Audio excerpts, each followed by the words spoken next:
Assalamualaikum warahmatullahi wabarakatuh. Perkenalkan saya Yulia Pratiwi dengan NIM 2104296 dalam mata kuliah Politik Kebijakan Publik akan mempresentasikan mengenai relasi teoritis politik dan kebijakan. Mata kuliah ini diampu oleh Ibu dosen Teranda Nora Eka Putri SIP MSI pada studi Ilmu Administrasi Negara.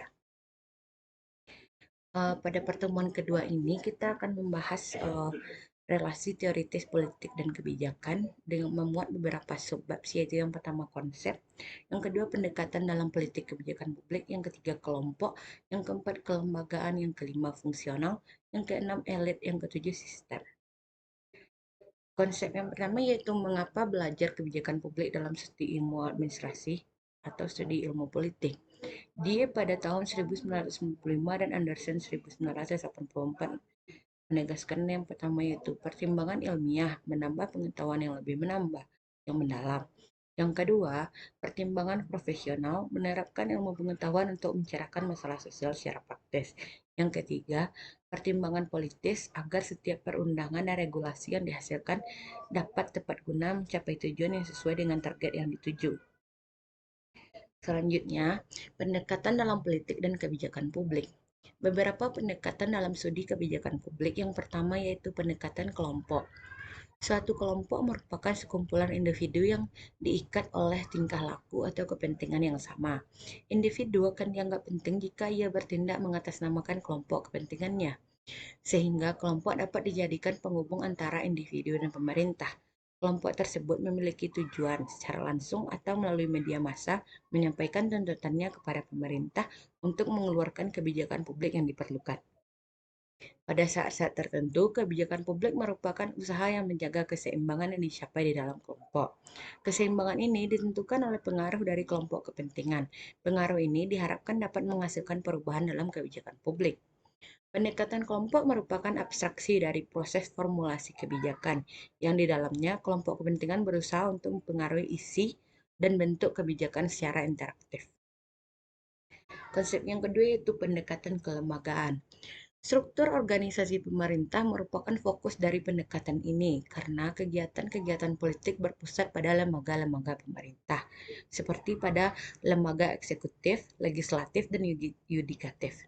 Kebijakan publik ditentukan, dilaksanakan, dan dipaksakan secara otoritatif dan lembaga-lembaga pemerintahan tersebut. Kegiatan individu dan kelompok-kelompok secara umum diarahkan kepada lembaga-lembaga pemerintah. Oleh karena itu, kebijakan publik dan lembaga pemerintah dilihat memiliki hubungan yang sangat erat. Satu kebijakan tidak akan menjadi kebijakan publik sebelum kebijakan itu ditetapkan dan dilaksanakan oleh satu lembaga pemerintah. Ada tiga karakteristik kebijakan publik. Yang pertama, pemerintah memberi legitimasi kepada kebijakan-kebijakan. Namun, hanya kebijakan pemerintah sajalah yang mampu melibatkan semua warga negara untuk mematuhinya sebagai kewajiban yang sah. Yang kedua, kebijakan-kebijakan pemerintah membutuhkan universalitas. Kebijakan pemerintah mampu menjangkau semua masyarakat, bukan sebagian dari masyarakat. Yang ketiga, pemerintah memonopoli paksaan dalam masyarakat. Hanya pemerintah yang memegang hak monopoli untuk memaksakan secara sah kebijakan-kebijakan kepada anggota masyarakat, sehingga pemerintah dapat memberikan sanksi kepada mereka yang tidak menaatinya. Konsep yang ketiga yaitu pendekatan fungsional atau pendekatan yang ketiga yaitu pendekatan fungsional. Pendekatan ini memusatkan perhatian pada berbagai kegiatan fungsional yang terjadi dalam proses kebijakan. Ada 7 kategori analisis fungsional menurut Harold Oswald, yaitu yang pertama, intelijensi, pengumpulan pemprosesan informasi tentang masalah-masalah kebijakan. Yang kedua yaitu rekomendasi, pembuatan dan pengembangan alternatif-alternatif untuk mengatasi satu masalah. Yang ketiga, preskripsi, tentang bagaimana peraturan-peraturan umum dipergunakan atau diterapkan dan siapa yang menerapkannya.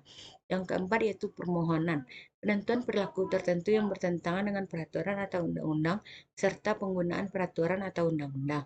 Yang kelima, aplikasi, penerapan dan melakukannya undang-undang dan peraturan. Yang keenam, penilaian, pelaksanaan kebijakan berhasil atau tidak.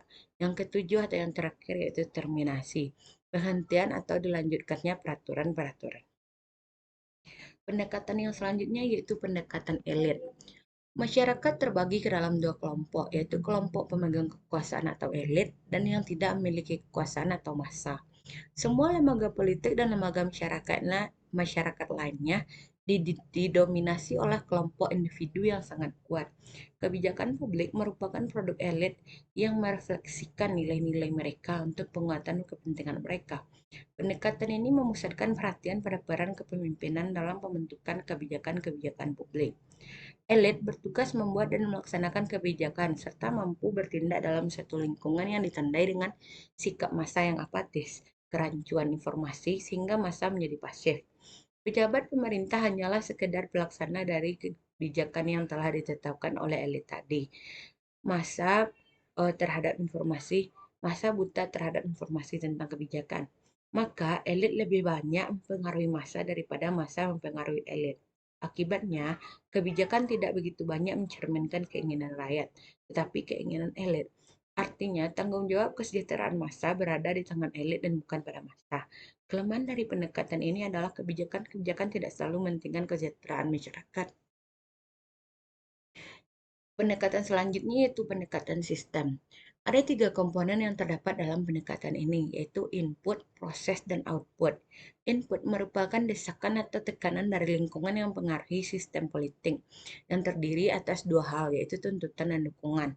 Output dari sistem politik itu sendiri adalah alokasi nilai-nilai yang otoratif dari suatu sistem. Kebijakan merupakan hasil dari output dari suatu sistem atau politik. Pendekatan sistem menggambarkan kebijakan publik sebagai satu output dari suatu sistem politik.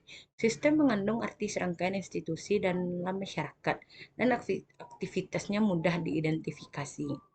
Lembaga-lembaga ini melakukan fungsi transformasi dari beberapa tuntutan ke dalam suatu keputusan yang otoratif.